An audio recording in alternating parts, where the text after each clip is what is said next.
What is going on, guys? Hope you guys are doing well today. Got some Solomon Islands gameplay, defending this time. Finally gonna get some video gameplay of this on the channel. Thought I would kind of finish off the rest of Solomon Islands content before we got our 6.2 update that's coming next week, with everything with like the new balance changes for the guns and whatnot. So that's gonna keep me probably busy next week. So figured I would do a little bit more Solomon Islands gameplay. My last ditch effort to save this round, which we were pretty much getting destroyed on. As we all know with Solomon Islands, kind of like the first two sectors are going to benefit the attacking team. But when it gets to those final two sectors, things can get kind of interesting, hopefully for the defending team.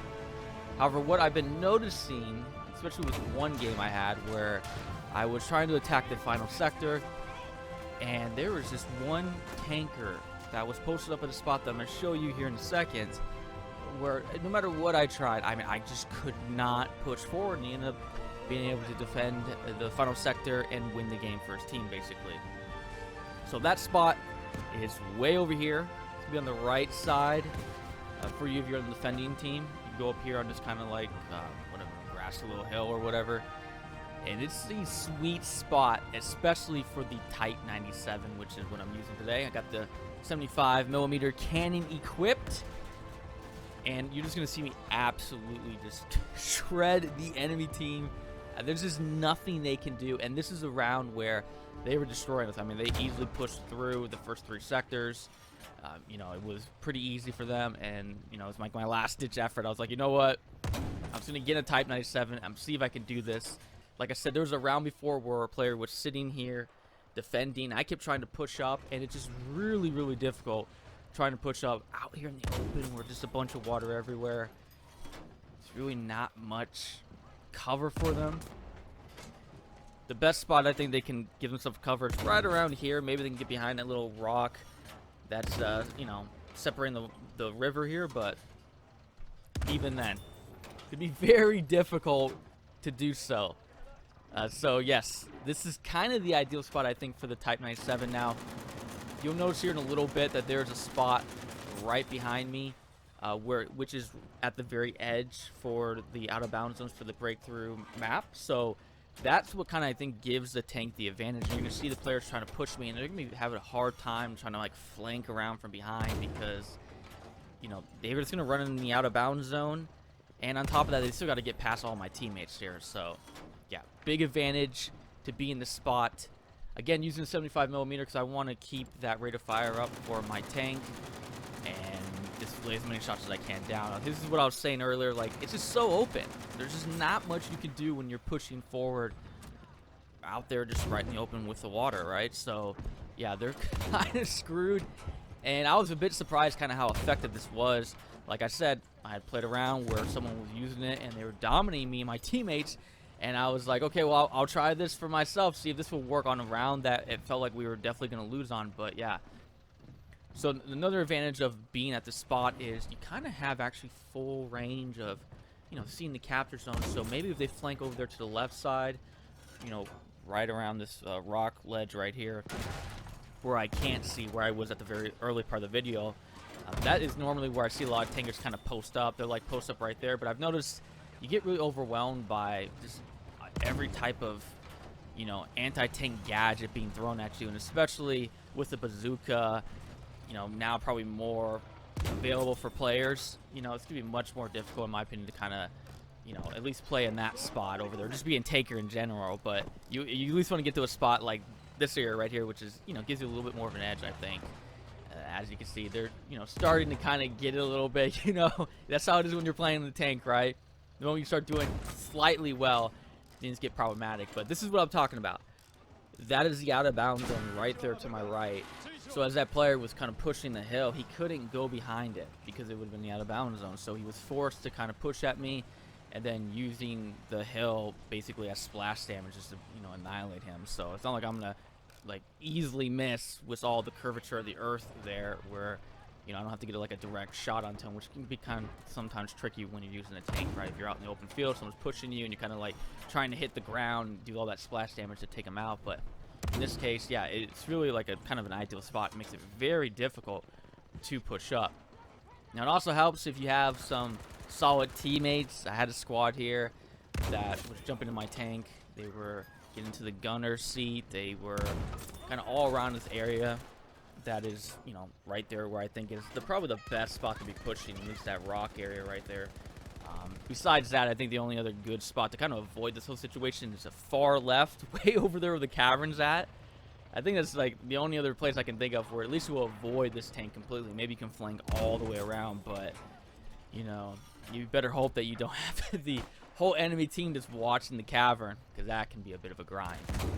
But yeah, if you get your teammates into your tank, that helps. It makes me kind of wonder what this would be like with one of the rocket barrage tanks like the Hachi. Man, that would just... that would be pretty intense. I think it's probably the next thing I'll probably try out. I was kind of curious to see how the Hachi tank will do defending this area. I mean, the Type 97 is still pretty much a beast, but I think those rocket barrage tanks are some of the, probably, if not probably the best tanks in the game. So, but there I am again, defending more of, you know, they're pushing around that whole part of the rock right there that I can't see, but there's nothing they can do. You know, I'm going to get them no matter what. I think, again, their best hope is to go the cavern spot. They're trying to push as a vehicle, man. It's just, it's too much fun right now. But yeah, go if you could push the cavern really far left and flank all the way around behind me, or, you know, just overwhelm me with smoke. Like, they tried doing a little bit of some smoke barrages to push themselves up forwards. Helped them out a little bit. They're kind of get the idea that, you know, they were pushing through so easily in those first few sectors, and then suddenly things kind of shifted, and it was definitely because of the tank. And so they started, you know, realizing that. They started dropping smoke barrages.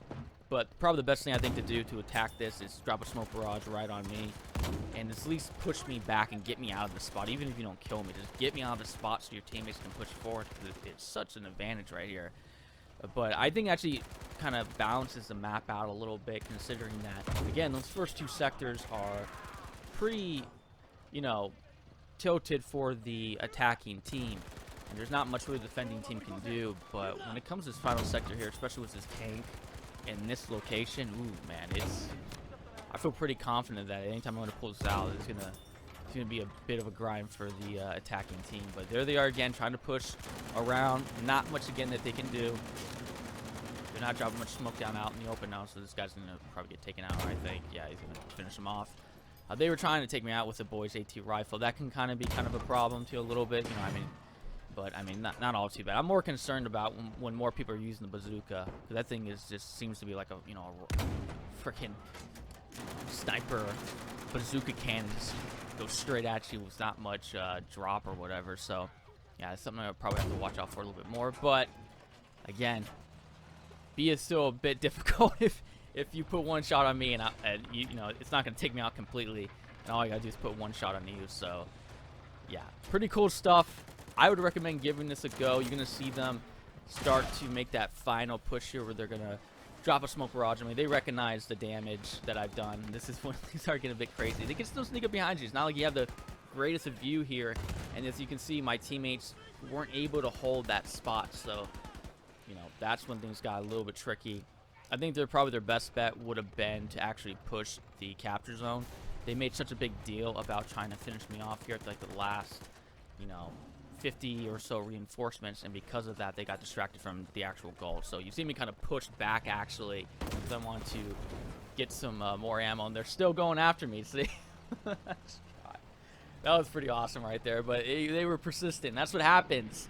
I was doing the exact same thing. You get, like, we all done it, right? You get the one guy who's just destroying you over and over again, and you're like, no, I'm gonna get him, you know. You got that like ego going for you, where you just, hey, you have to take out the guy, but it's to the detriment of your whole team, right? And that's exactly what they were experiencing too. I had the exact same thing happen to me, where I was spending my whole time trying to take out the tank, but I just couldn't, because it's just, yeah, it's pretty much gonna dominate at this spot, especially Type 97, man. Type 97 in itself, right, is just a dominating tank. But again, they dropped more smoke trying to get at me, but it's gonna be a bit too late now, and we're going to end up getting the win on that part. So, yeah, I just want to finish up a little more with Solomon Islands. I really do enjoy this map. This has been, like, a pretty fun map, actually. It's all of these kind of, like, Pacific Theater maps has really been a little bit of fresh air, despite kind of the issues with the gun balancing. So hopefully that gets all worked out in that 6.2 update that's just around the corner. But that's it for you guys today. Again, I always appreciate you guys being here. I am Livin. I'll catch you guys again later.